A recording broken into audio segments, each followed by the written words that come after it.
കേരളത്തിലെ മുജാഹിദ് സംഘടന വഴി സലഫി ആശയധാരയുടെ ഭാഗമായവരാണ് കാണാതായവരിൽ ഭൂരിഭാഗവുമെന്ന് ബന്ധുക്കൾ പറയുന്നു. 2 വർഷം മുൻപാണ് ഇവരിൽ മാറ്റം കണ്ടു തുടങ്ങിയത്. മതവിജ്ഞാനങ്ങളല്ലാത്തതെല്ലാം ഉപകാരമില്ലാത്തതാണെന്നാണ് ഇവരുടെ വിശ്വാസം. പലരും ആഡംബര ജീവിതം ഉപേക്ഷിച്ച് മതപഠനത്തിൽ മാത്രം മുഴുകി. ആധുനിക സംവിധാനങ്ങളോ ആഡംബരങ്ങളോ ഇല്ലാത്ത ഇസ്ലാമിക ലോകത്ത് എത്തിയെന്നും ഇതിൽ ഏറെ സന്തുഷ്ടരാണെന്നുമാണ് അഷ്ഫാഖ് ഏറ്റവും ഒടുവിൽ അയച്ച സന്ദേശം. ഇത് കാണാതായവർ ദമ്മാജിലേക്ക് നീങ്ങിയെന്നതിന്റെ സൂചനയാണെന്നാണ് ബന്ധുക്കളുടെ നിഗമനം. കേരളത്തിൽ പൂർണ്ണ മുസ്ലിമായി ജീവിക്കാൻ കഴിയില്ലെന്നും ഇവർ വിശ്വസിച്ചിരുന്നു. എന്തിനാണ് നമുക്ക് ഇത്രയുള്ള പൈസ, നമുക്ക് ജീവിക്കാനല്ലേ പോരെ, നമുക്ക് കൂടുതൽ ദീനിനോട് അടുക്കുക, നമുക്ക് ഉള്ളതിനെ കൊണ്ട് ജീവിക്കുക എന്നൊരു ചിന്താഗതിയായിരുന്നു അവന്.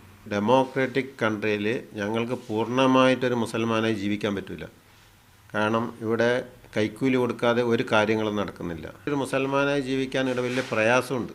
പക്ഷേ ഇന്നടത്തേക്ക് പോകുന്നത് ഒരിക്കലും അതിനെക്കൊണ്ട് മനസ്സിലാക്കിയിട്ടില്ല.